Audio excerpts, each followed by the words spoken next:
Notre campagne Compter pour toutes a pour objectif principal de demander à nos dirigeants de, à chaque fois ou à chaque année, sortir des chiffres actualisés, des chiffres sur le plan national sur les violences basées sur les genres.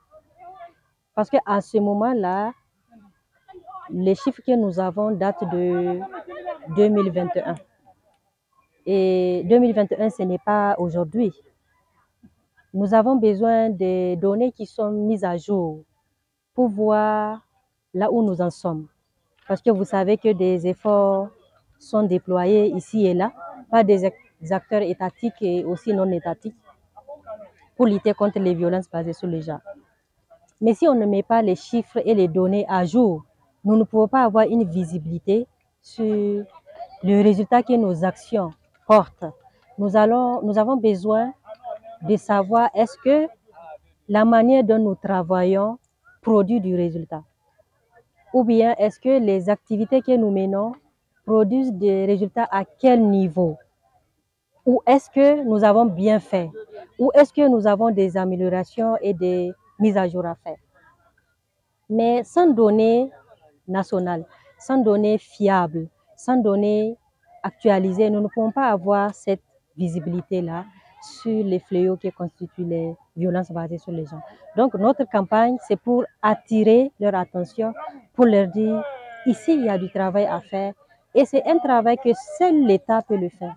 Les données, c'est une question de population et de démographie. Seul l'État a la compétence pour avoir des données sur sa propre population. Voilà donc l'objectif global de notre campagne que nous appelons Compter pour toutes. La cérémonie que nous faisons, comme je vous ai dit, c'est pour un peu changer de format des activités que nous avons l'habitude de faire. Nous faisons des formations, nous faisons des plaidoyers, nous faisons des prises en charge, nous faisons aussi de l'accompagnement des personnes qui sont victimes de violences. Et l'activité d'aujourd'hui, c'est aussi pour mettre un peu de la joie sur ce que nous faisons, parce que vous savez que la prise en charge des cas de violence, ce sont des sujets assez sérieux, des sujets assez tristes, si on peut le dire. C'est pour cela que nous avons organisé des stands thématiques où les gens peuvent venir s'exprimer de différentes manières.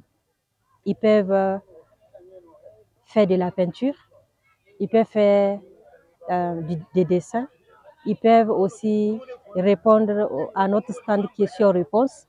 Nous avons aussi des stands qui mettent à disposition des gens qui ont besoin des médicaments contre les douleurs, des serviettes hygiéniques.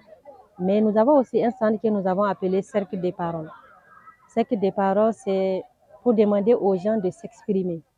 Est-ce qu'il y a des situations que tu vis, que tu n'arrives pas à te confier? Du coup, c'est pour cela qu'il y a eu la petite boîte secrète. Si tu n'arrives pas à t'exprimer, écris-le et mets-le dans la boîte.